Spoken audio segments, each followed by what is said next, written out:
രാധതൻ പ്രേമത്തോടാണോ കൃഷ്ണ ഞാൻ പാടും ഗീതത്തോടാണോ?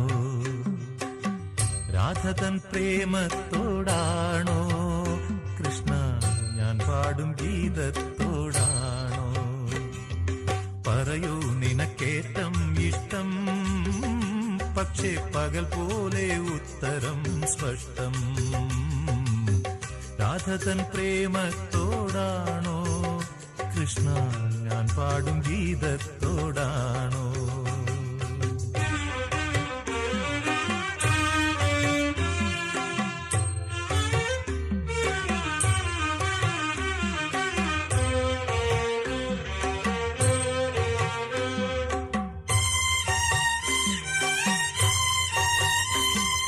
ശംഖുമില്ല കുഴലുമില്ല